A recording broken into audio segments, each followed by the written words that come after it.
Welcome to Fan Fave with Katrina. Fan Fave with Katrina. It's time to talk pop culture.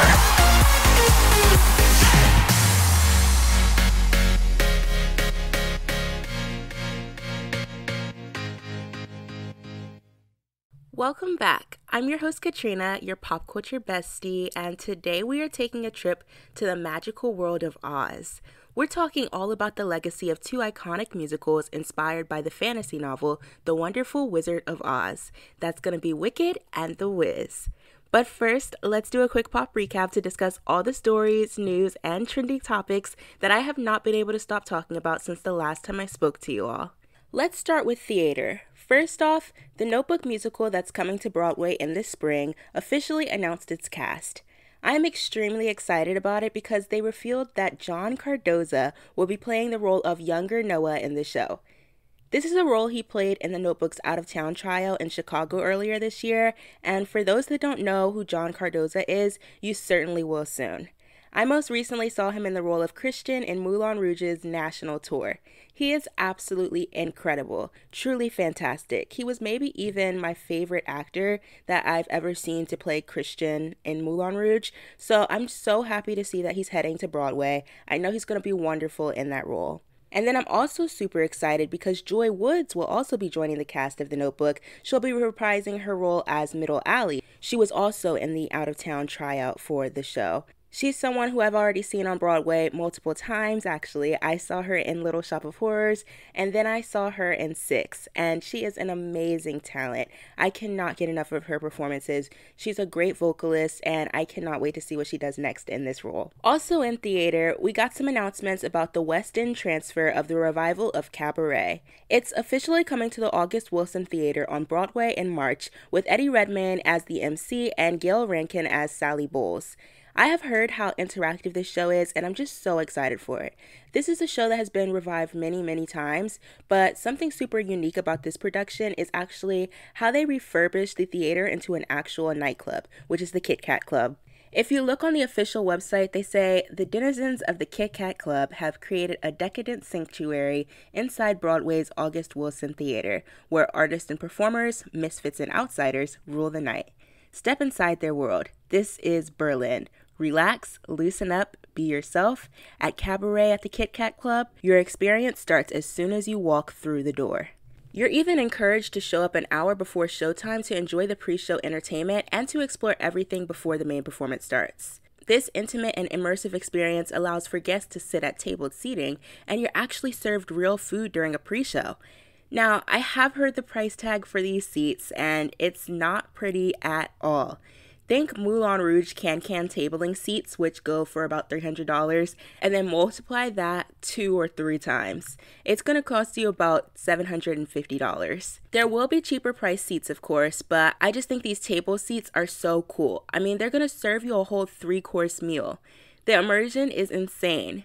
This production's West End revival, which is what's transferring to Broadway, also had fantastic reviews, so I'm saving up my coins now or hoping to win the lottery because they had already announced that it's only going to be $25. But yeah, I've got to see this one. In the film and television world, I have a couple of things to talk about. First off, the SAG-AFTRA strike is still ongoing, but hopefully it's coming to an end soon. SAG-AFTRA is currently back negotiating with the studio, so maybe they'll come up with a fair deal. They even spent the whole weekend negotiating, and I remember when the WGA negotiated like that over the weekend, they ended up getting their deal not too long after that, so I hope this means that SAG-AFTRA is close to a deal and the actors can get back to work soon. The next thing I want to talk about, maybe it's just a question, but did anyone else know that Wipeout is coming back? Or at least that it's already back? Because 8-year-old me was obsessed with this show, and I feel like I haven't seen or heard anything about it in ages. And then all of a sudden, I saw this commercial for it, and so I looked it up, and I guess it was canceled in 2014, but then TBS actually picked it up in 2021. And now the second season is premiering next week, hosted by Nicole Byer and John Cena. I think I'm going to have to tune into this. I don't know, that might be very entertaining. Also, we talked about SNL a lot over the last 2 episodes, but I have to mention on the SNL Halloween episode that just happened with Nate Bargatze and Foo Fighters, that featured Christopher Walken pronouncing Foo Fighters. I have to say it like him, I have to. They announced that the next episode of SNL will be on November 11th, hosted by none other than Timothée Chalamet. And that's with musical guest Boy Genius, by the way. You guys, this is the episode. Like, it's gonna be so good. I'm so excited for it. The last time that Timothée Chalamet hosted SNL, he had some really fantastic sketches. Like, I still sing the Tiny Horse song from time to time, but yeah, I cannot wait for that. And then the last thing I want to talk about in the film and television realm is this documentary that I watched about Milli Vanilli. If you haven't heard of them before, they are a duo from Germany that were super popular in the 90s, but then crashed very hard in the industry because they weren't the actual singers on their songs, but they were pretending to be. This documentary is pretty much a retelling of their story, and I just think it's so sad because it was really the manager, Frank Farian, who was pulling all the strings behind them, and some other acts actually as well. If you're familiar with the song Rasputin from Just Dance, that group is also a fake act as well. But yeah, even though they weren't singing, Milli Vanilli had some bops. Like, you guys, some really, really good songs. Like, Girl, You Know It's True, a hit, okay? But maybe sometime in the future, I kind of want to do a full podcast episode on them. Not even fully on their story, but like the implications of them for the music industry. Especially because so many artists get away with stuff like lip syncing now, and so many artists have bad record deals, and so I just think it's a really interesting subject to explore. And I mean, these guys are the only artists in history to have their Grammy Award taken away. So their story is a huge deal, and it's really sad because Rob Pilatus, one of the members, ended up passing away not too long after all of this, and the media really attacked and made fun of these guys instead of pointing the finger at the real mastermind behind their act, which was their manager. But one thing I really appreciated seeing in the documentary was a clip of Fab Morvan, the other member in the group, performing and singing live to a festival crowd that was like a recent video. And it kind of makes you wonder like what could have been for these two guys. But yeah, if you haven't heard of Milli Vanilli, go listen to some of their music. I promise you, you won't regret it. Now, fully moving on to the music industry, Taylor Swift released her re-recording of 1989, and I have to say 1989 has always been my album. It's my all-time favorite Taylor Swift album. It's just the best, and so what I was most excited about with this re-recording release was all of the vault tracks. Taylor released 5 vault tracks, and each of them is very special. They all do feel very 1989, some even a little bit of Midnight's a little bit mixed in there, but I think my favorite right now is Suburban Legends, but each track is just so good. I also really love that she did the re-recording of the Bad Blood remix with Kendrick Lamar. I've always loved that version of the song, and I'm sure she knows most fans do because a lot of people would scream the ad-libs from it at the Eras Tour when she sang Bad Blood, so yeah, I love that. Also in music, since the last time we spoke, I went to the reunion tour in Washington, D.C. This was a concert featuring multiple hit urban inspirational and gospel music artists, including Kirk Franklin, Ty Tribbett, the Clark Sisters, Israel Houghton, and David and Tamela Mann. This concert was so much fun, you guys. I mean, the energy was crazy. If you're familiar with Kirk Franklin and Ty Tribbett especially, you know that their performances can be very energetic and just overall very hype. I feel like this was a whole nother level.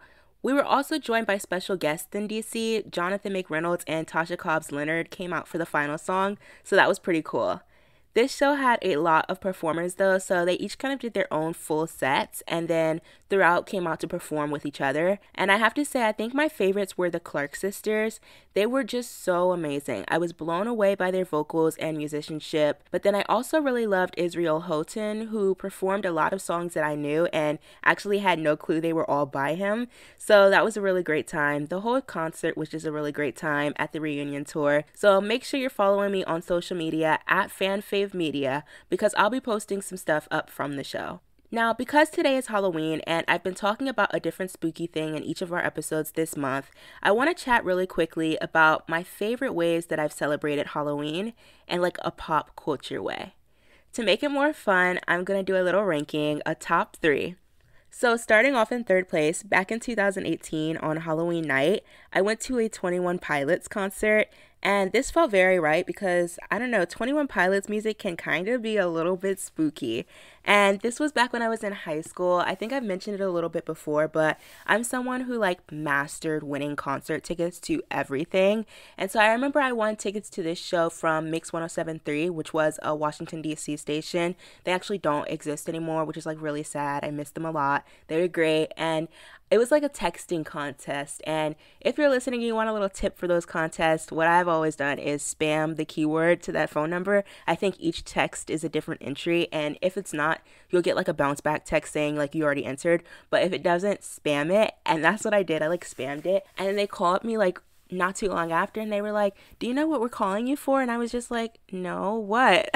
And they were like, you won tickets to see 21 Pilots. And I was like so excited. I remember they gave us lower bowl seats. This was at Capital One Arena. And I remember I didn't dress up because like it was like a kind of last minute thing like the week before or so. And I also don't really like dress up that much for Halloween. And I also remember like Capital One Arena having like rules where like you couldn't really wear costumes. And at the time this was during their like Bandito era, so everybody was wearing like yellow stuff. And it was just such a fun time. And we had fantastic seats. I think to this day that Trench might be one of my favorite 21 Pilots albums. It's just got like so many different sounds on it, and I just love all the songs like My Blood, obviously the single Jumpsuit. There's so many good songs, Chlorine, like I loved that album so much. And then kind of like mixing back because I had never seen them live during like the Blurry Face era, so getting to hear those songs as well.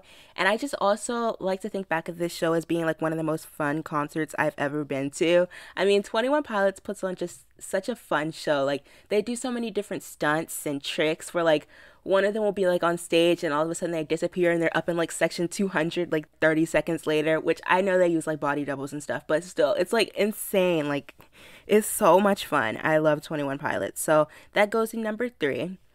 And then number 2, this is something I talked a little bit about on our last episode, but I went to see Beetlejuice last year on Broadway on Halloween night. And I feel like, especially at that time, that was like the most spooky considered like show that was running on Broadway. Now there's like Sweeney Todd and some other stuff. But at that time, it was Beetlejuice. And so my friend had won the lottery. I was actually out of town, like home for the weekend. And I wasn't going to come home until like 2 days later, like the next day. And I ended up completely changing my train and changing my plans because my friend had won the lottery. And she was like, no, like we have to go to this. She had seen Beetlejuice before. I hadn't seen it. I heard that it was kind of like on the way to closing. And I was like, okay, if I'm going to go see it, I need to see it now. And so I ended up taking an Amtrak back up to New York. And I loved it so much. I know I talked about like more of the aspects of the show on the last episode, but one little fun thing, me and my friend, we did dress up. I dressed up as Beetlejuice because I had like this black and white striped jumpsuit and I was like, this works perfect. This is last minute. And then my friend, she dressed up as Lydia and it was so fun. I mean, so many people were dressed up as Beetlejuice and Lydia too. So it just felt like a sea of like people from this show and I really loved it. It was such a fun time. If you're curious what my favorite pop culture experience was that I've ever had on Halloween, it happened back in 2021, Halloween weekend. It's Harryween. Harryween was so much fun. This was the first Harryween I'm talking about at Madison Square Garden in New York. And it's just iconic for so many reasons. I mean, first, it was like my first big concert coming back from the COVID-19 pandemic.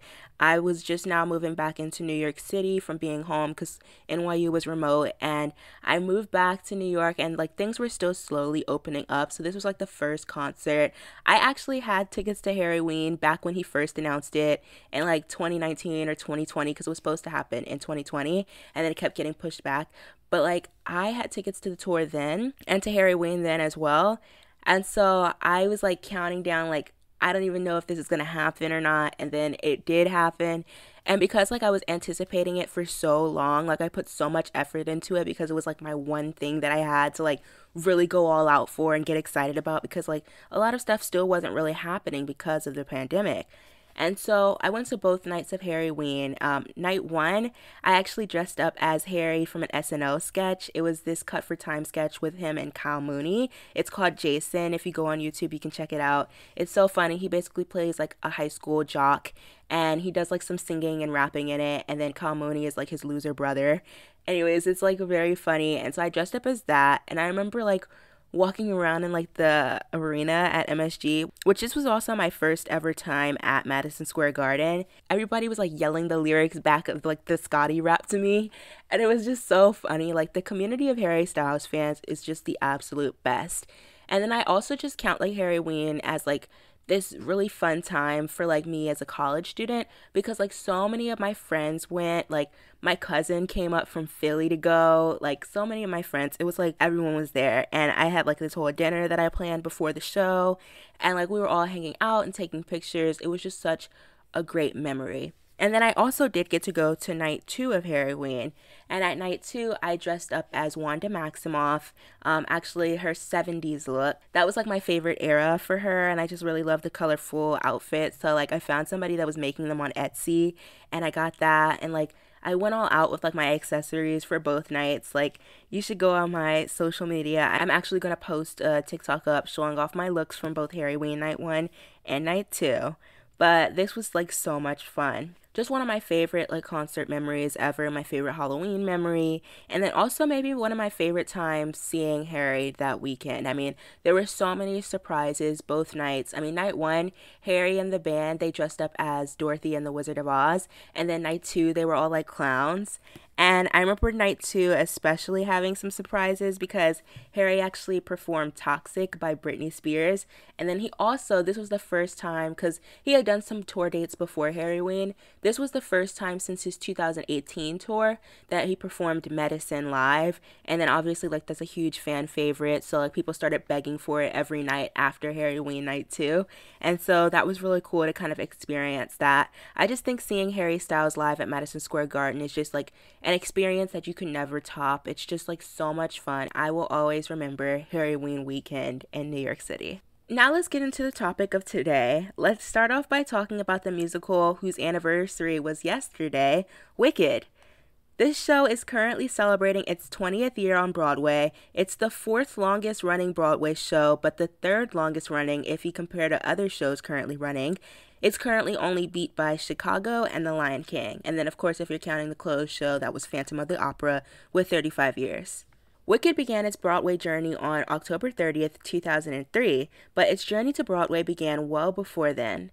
The show is based on the novel of the same name by Gregory Maguire, which was published in 1995. Maguire's book offers a reimagined backstory for the characters from L. Frank Baum's The Wizard of Oz, focusing specifically on the Wicked Witch of the West, Elphaba. And fun fact, they actually named Elphaba after L. Frank Baum, you know, LFB, Elphaba, iconic, I'm sorry. Anyways, Wicked focuses on Elphaba and the Good Witch of the North, Glinda. The novel was designed to set the reader thinking about what it really means to be wicked, and whether good intentions with bad results are the same as bad intentions with bad results. The idea to adapt Maguire's novel into a musical came from producer David Stone, who approached composer and lyricist Stephen Schwartz and writer Winnie Holzman. Stephen Schwartz wrote the music and lyrics for the production, while Winnie Holzman wrote the script. The musical had an out-of-town tryout in San Francisco back in June of 2003, and then the Broadway premiere of Wicked was on October 30th, 2003. It received mixed reviews from critics when it first opened, but quickly gained a strong fan following and became a box office hit. Kristen Chenoweth played the original Glinda in the production, while Idina Menzel was Elphaba.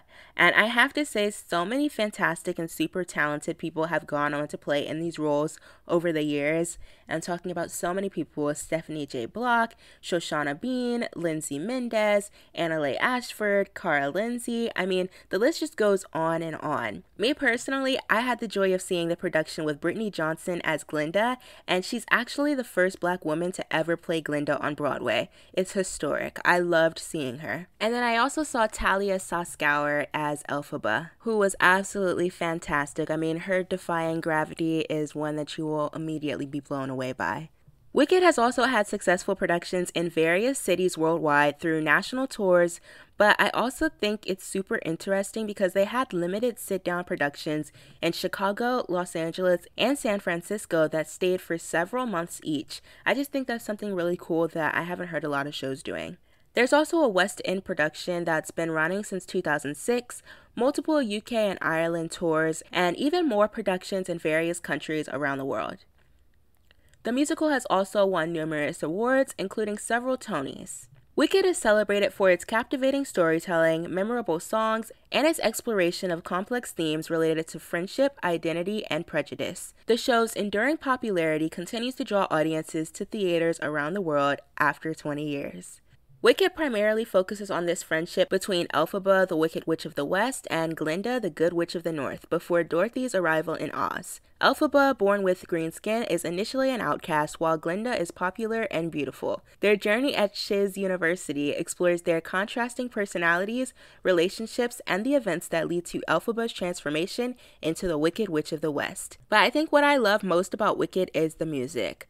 There are so many jaw-dropping numbers in this show. I mean, obviously you have Defying Gravity, and also I really love The Wizard and I, but then there's the beauty of a song like For Good, and the fun of a song like Popular. For many, Wicked is an introduction to musical theater, and it's such a good choice.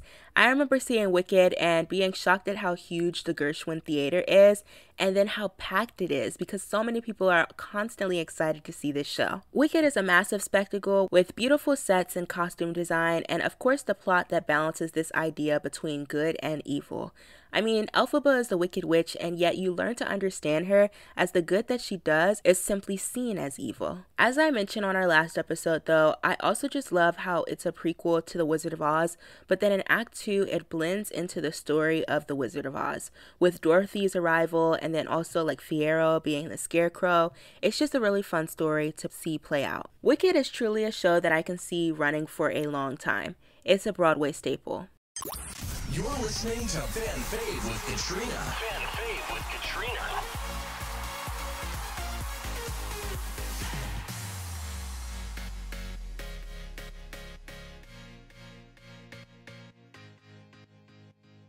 Today we're talking all about the musicals of Oz, so let's discuss The Wiz. The Wiz is a musical that also reimagines L. Frank Baum's classic story, The Wizard of Oz, but with an African-American twist. It's the Super Soul musical produced by Ken Harper with music and lyrics by Charlie Smalls and a book by William F. Brown. It originally opened in Baltimore, Maryland back in October 1974 before moving to the Majestic Theater on Broadway in January 1975. The Wiz gained popularity for its vibrant music and dynamic performances with Stephanie Mills as the original Dorothy. It was known for its soul, R&B, and gospel-influenced score.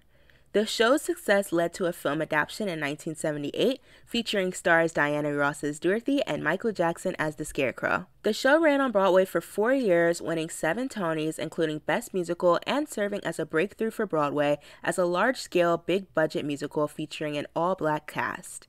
The Wiz has had several revivals and additional productions and tours around the world, including a live television special. But the musical is now back. To celebrate 50 years, The Wiz launched a national tour that kickstarted in Baltimore, where it all started last month, and it's traveling all around the United States until it lands at the Marquis Theater on Broadway in March 2024. I got to attend this tour while it was in DC last week. I was at the opening night at the National Theater, and I have to say I was completely blown away. This was my first time ever seeing a production of The Wiz, and I left needing to see it like 10 times more. That's how great it was. It's slightly reimagined for a 21st century twist with new material from Amber Ruffin and also choreography from Jaquel Knight, who has done choreography for so many huge musicians. In fact, he's behind Beyonce's iconic Single Ladies choreography. And I have to shout him out because the choreography was just beautifully done, especially the big colorful ensemble numbers, and I think the Emerald City number that opens Act 2 may have been one of my favorites. The casting in this production is also just phenomenal. I have to talk about Nichelle Lewis, who was actually discovered on TikTok. She plays the role of Dorothy. She was the most amazing voice ever. I mean, it's so powerful, and she hits crazy runs and high notes and makes it look easy. multiple times throughout the show. She absolutely kills the closing number home and the audience went wild. But I think my favorite performance by her was also during Be a Lion. There's one note specifically, a whistle note that she hits in there, and my jaw literally dropped. Just crazy talented. Rounding out the group traveling down the yellow brick road were Kyle Ramar Freeman, who previously played Usher in A Strange Loop in London, and he's the lion here in The Wiz. Philip Johnson Richardson is the Tin Man, and Avery Wilson is the Scarecrow.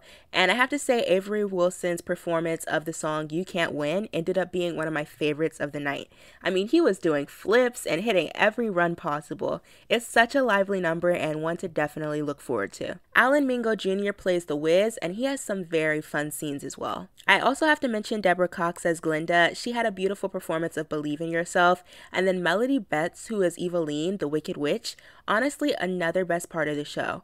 Looking back, if I have to say something I didn't like, it's probably how underused Eveline is, but that's just like how the show has always been written. I was just really left wanting to see more of her, and I think especially her number, Don't Nobody Bring Me No Bad News, got some of the loudest applause and cheers from the audience that night. I mean, the gospel choir influence was heavy, and Melody Betts puts on a show. Some other really strong elements from this production of The Wiz, they managed to modernize some of the dancing and music and also the dialogue, but they did it in a way that didn't feel cringy. I feel like the balance was done very well. And then also the costuming. I think this was another very strong part of the show. I mean, that first scene in Oz, the costumes are just so bright and colorful and lively and vibrant, and even the set and the lighting, it's like you immediately know you've been transferred to a new world. And then you get the same feeling in Emerald City. All in all, this is a fantastic show. I'm already planning how I can see it again once it heads to Broadway.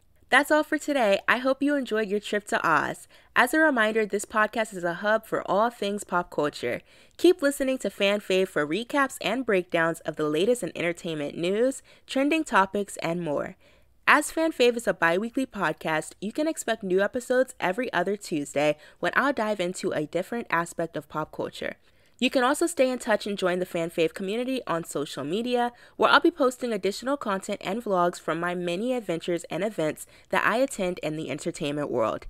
That's at Fan Fave Media everywhere. So connect with me because I want to hear from all of you, my fellow fans of pop culture. Thanks for listening and see you soon.